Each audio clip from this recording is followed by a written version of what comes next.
Peranan Buya Ahmad Rashid Sutan Mansur dalam perjuangan kemerdekaan Indonesia dan melawan penjajahan.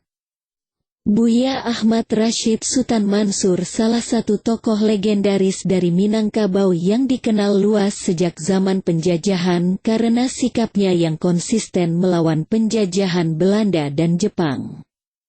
Riwayat hidupnya banyak ditulis Profesor Buya Hamka dan penulis-penulis sejarah Indonesia lainnya. Beliau lahir tahun 1896 di Maninjau dan wafat tahun 1985 di Jakarta di usia 89 tahun. Tokoh-tokoh yang sejaman dengan beliau diantaranya Kiai Haji Ahmad Dahlan, Kiai Haji Hashim Asy'ari, Kiai Haji Mas Mansur, Hos Cokro Aminoto, Syekh Ahmad Syurkati dan sebagainya. Buya A.R. Sutan Mansur biasa dikenal, adalah kakak ipar dan sekaligus guru yang mendidik Buya Hamka sejak kecil. Nasab beliau pernah ditulis Profesor Buya Hamka dan Profesor Mukhtar Naim. Buya Ahmad Rashid Sutan Mansur bin Syekh Abdul Samad Al-Qusai bin Syekh Abdurrahman Al-Minangkabawi bin Syekh Ahmad At-Tirmidzi bin Syekh Soleh Syafi'i At-Tirmidzi bin Syekh Ibnu Dar Al-Quraisi bin Syekh Syarif Abad Al-Quraisi bin Syekh Abu Muslim Al-Abasi dan seterusnya sampai pada nasab sahabat Nabi Ibnu Abbas radhiyallahu anhu.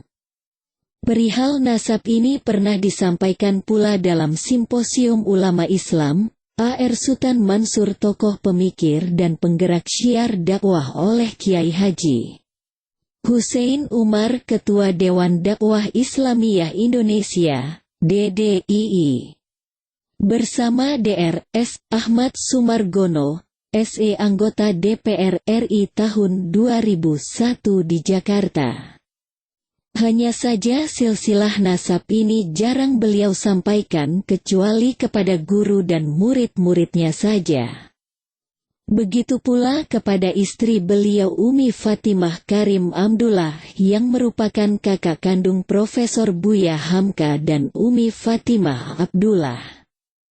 Beliau berpandangan bahwa banyak manusia menjadi sombong perihal nasab, padahal Allah Ta'ala menilai manusia dari amal, niat dan ketakwaan. Beliau menimba ilmu agama dari ayahnya yang juga seorang ulama besar Minangkabau, Syekh Abdul Samad Al-Qusai. Kemudian melanjutkan studinya di perguruan Syekh Dr. Abdul Karim Amrullah di Maninjau, Sumatera Barat. Hafalan Quran yang dikuasainya sejak usia 15 tahun membuat namanya dikenal luas. Ditambah sikap wara, zuhud dan istiqomahnya, beliau mulai berpidato dan berkhutbah di usia 15 tahun di Maninjau.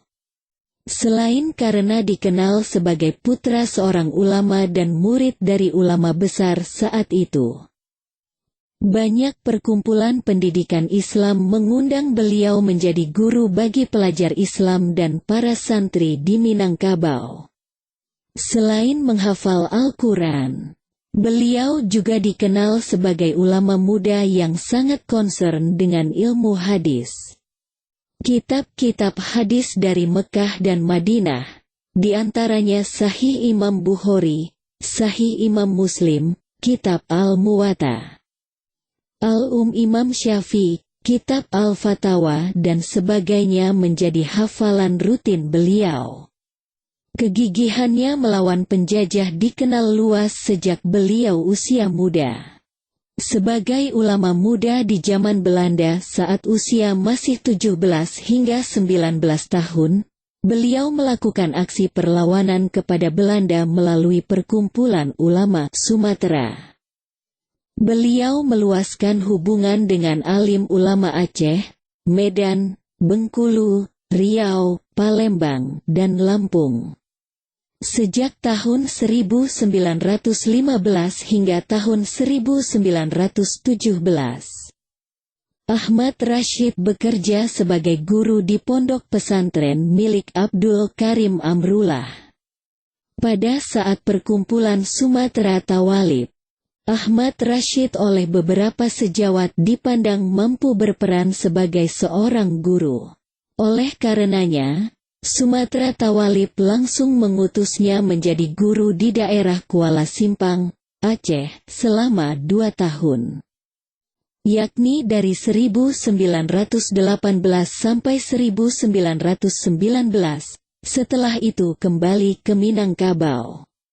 Ketika mengenal dengan Ahmad Dahlan, pendiri Muhammadiyah, Ahmad Rashid tertarik dan bergabung sebagai anggota Persyarikatan Muhammadiyah pada tahun 1922 dan mendirikan suatu pergerakan Muhammadiyah ketika pendudukan Belanda dipersulit perizinannya dengan menggunakan nama samaran yang dinamakan sebagai Perkumpulan Nurul Islam bersama dengan para pedagang yang merantau dari Sungai Batang dan Maninjau yang telah bergabung dengan Muhammadiyah di Pekalongan.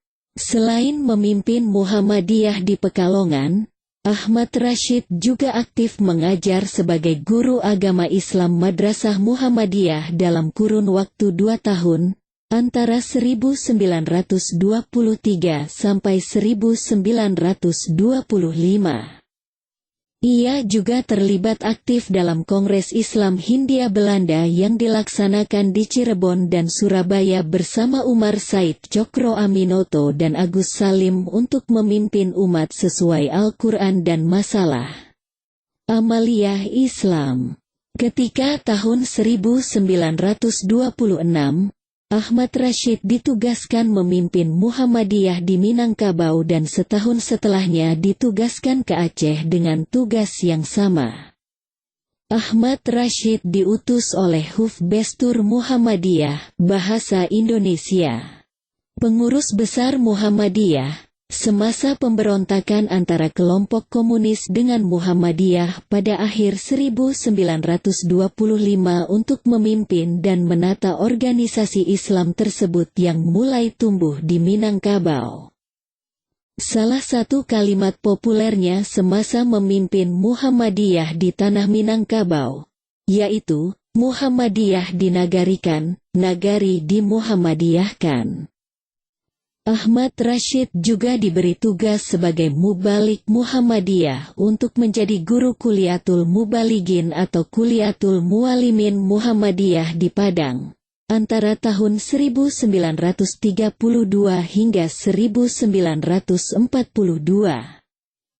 Seringkali Ahmad Rashid diminta untuk menjadi penasihat dalam ihwal agama, baik secara pribadi maupun institusi. Ketika masa Hindia Belanda, Soekarno sempat diasingkan ke Bengkulu tahun 1938. Ahmad Rashid saat itu ditunjuk sebagai penasihat Soekarno. Soekarno berguru kepada Ahmad Rashid mengenai ajaran agama Islam. Bahkan, Soekarno dengan Fatmawati dinikahkan langsung oleh Ahmad Rashid sebagai penghulu dari pernikahan mereka. Pada masa pendudukan Jepang di Indonesia, ia dilantik menjadi anggota Suo Sangikai dan juga sebagai anggota Suo Sangiin atau saat ini setara dengan Dewan Perwakilan Rakyat Republik Indonesia dan Dewan Perwakilan Rakyat Daerah untuk daerah Minangkabau. Pasca kemerdekaan Indonesia pada tahun 1945, Muhammadiyah menjadi salah satu organisasi Islam yang menghadapi krisis identitas, apakah akan terlibat atau tidaknya dalam panggung politik praktis. Kepemimpinan Ahmad Rashid, antara lain keikutsertaan Muhammadiyah sebagai anggota istimewa Majelis Syuro Muslimin Indonesia, Masyumi, dan berpartisipasi dalam memeriahkan pemilu 1955. Tidak lama di panggung politik praktis, Muhammadiyah lalu keluar dari Masyumi. Setelah kemerdekaan Indonesia, oleh Muhammad Hatta, Ahmad Rashid diangkat menjadi imam, pemuka agama Islam, bagi TNI Komandemen Sumatera yang berkedudukan di Kota Bukit Tinggi dengan berpangkat Mayor Jenderal Tituler, antara tahun 1947 hingga 1949. Ahmad Rashid lagi-lagi diminta menjadi penasihat Tentara Nasional Indonesia Angkatan Darat, TNI AD, dan berkantor di Markas Besar TNI Angkatan Darat usai pengakuan kedaulatan RI pada tahun 1950. Namun, permintaan tersebut ditolak, karena ia harus berkeliling semua daerah di Sumatera untuk bertablik selaku pemuka Muhammadiyah. Pada tahun 1952, Soekarno pernah memintanya lagi menjadi penasihatnya dengan syarat harus memindahkan dan memboyong keluarganya dari Kota Bukit Tinggi ke Jakarta. Justru permintaan tersebut lagi-lagi ditolaknya dengan alasan hanya ingin menjadi penasihat secara tidak resmi, sehingga tidak perlu pindah. Ahmad Rashid pernah menjabat di beberapa lembaga legislatif pasca kemerdekaan RI, salah satunya Komite Nasional Indonesia Pusat. Ia mengemban amanat sebagai anggota badan legislatif tersebut terhitung sejak tanggal 29 Agustus tahun 1945, hingga masa pembubarannya pada tanggal 15 Februari tahun 1950. Selanjutnya, Ahmad Rashid menduduki kursi fraksi Majelis Syuro Muslimin Indonesia selaku anggota konstituante untuk daerah pemilihan Sumatera Tengah mulai pada tanggal 9 November tahun 1956 hingga mengakhiri masa jabatannya. Tanggal 5 Juli tahun 1959. Ia berpihak kepada pemerintahan revolusioner Republik Indonesia karena didasari oleh kebenciannya pada Partai Komunis Indonesia dan meskipun tidak terlibat secara langsung. Ketika berada di Partai Masyumi, ia sempat menjabat di jabatan strategis, yakni Wakil Ketua Majelis Syuro dari 1949 sampai 1952. Kemenangan Partai Masyumi 1955 sedikit banyaknya terdapat peran besar Buya A.R. Sultan Mansur bersama Buya Hamka dan Dr. Muhammad Natsir ketika itu. Menurut Profesor Deliar Nur, pada pemilu 1955 tinggal Muhammadiyah satu-satunya ormas Islam yang bertahan memenangkan Masyumi, karena NU sudah keluar dan membentuk partai sendiri. Selain sebagai seorang guru, Ahmad Rashid juga berprofesi sebagai dosen di Fakultas Falsafah Hukum Muhammadiyah, Padang Panjang, dalam rentang tahun 1953 hingga 1956. Setelah terpilih dan dikukuhkannya sebagai Ketua Umum Pengurus Besar Muhammadiyah periode tahun 1953 sampai tahun 1956, Ahmad Rashid berpindah ke Yogyakarta. Jalan bagi Ahmad Rashid untuk dapat mengembangkan Muhammadiyah di Minangkabau.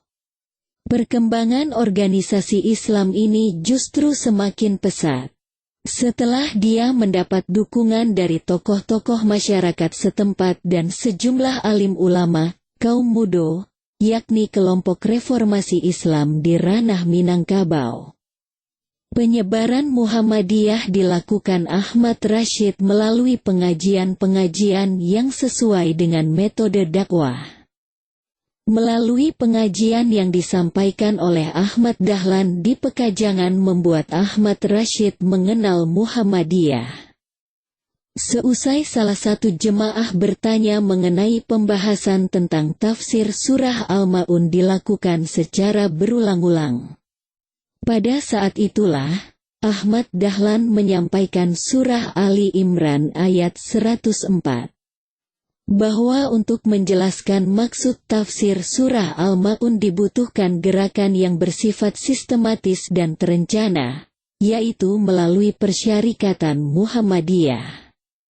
Konon, penjelasan rasional inilah yang telah menarik hati Ahmad Rashid untuk bergabung dalam Muhammadiyah. Ahmad Rashid juga aktif di organisasi Islam lainnya, seperti Kongres Al-Islam dan Sarekat Islam. Pada zaman bergerak antara tahun 1912 hingga 1926. Ketika dunia perpolitikan di Indonesia mengalami pengaruh besar terhadap ideologi sosialisme Marxis melalui kelompok Sarekat Islam Semarang, Gerakan Muhammadiyah dan Kongres Al-Islam tidak lepas dari infiltrasi ideologi kiri. Ia termasuk tokoh yang membela Muhammadiyah dan menentang pergerakan spektrum politik kiri.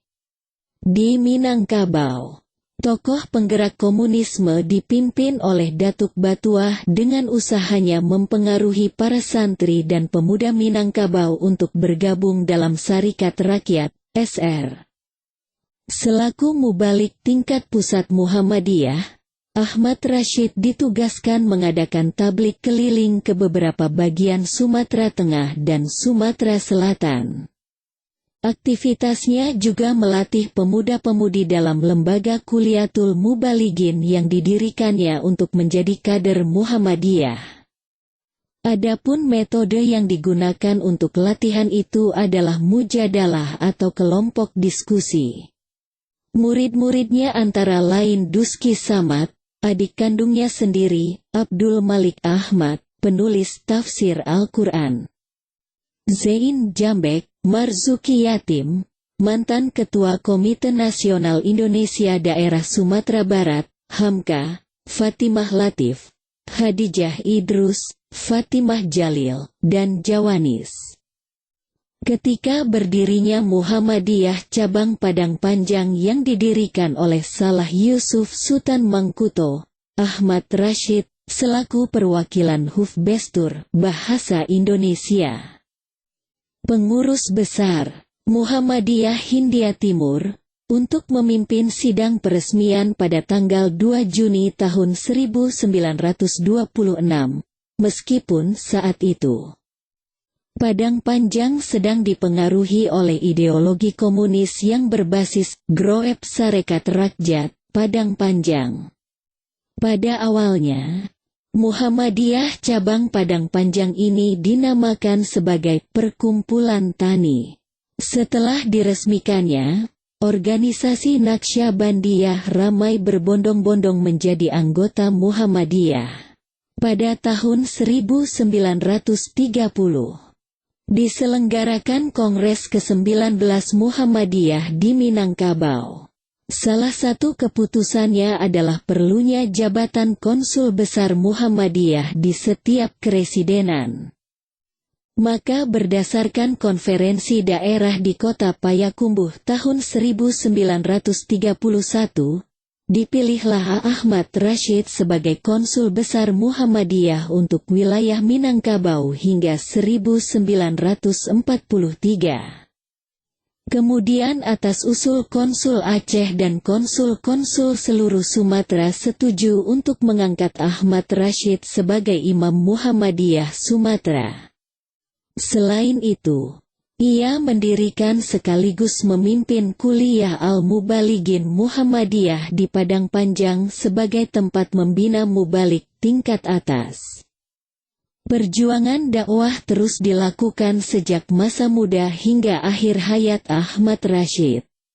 Ketika memasuki umur 80-an, ia kembali ke kampung halamannya di Maninjau, Agam, Sumatera Barat dan pada akhirnya berpindah ke Jakarta sampai akhir hayatnya. Ia beralamat di Jalan Lontar Atas, Kebon Melati, Tanah Abang, Jakarta Pusat. Di masa tuanya justru banyak tetamu yang mengunjungi rumahnya untuk belajar ilmu tauhid, terutamanya Hamka selepas meletakkan jabatannya sebagai Ketua Majelis Ulama Indonesia. Pada tanggal 22 Maret tahun 1985, Kiai Haji A.R. Fahrudin bersama dengan pengurus pimpinan pusat Muhammadiyah datang menjenguk Ahmad Rashid di Rumah Sakit Islam, Cempaka Putih, Jakarta Pusat. Setelah sebulan mendapat perawatan medis, ia meninggal dunia pada hari Senin, tanggal 25 Maret tahun 1985 Masehi. Bertepatan tanggal 3 Rajab 1405 Hijriah di usia 89 tahun.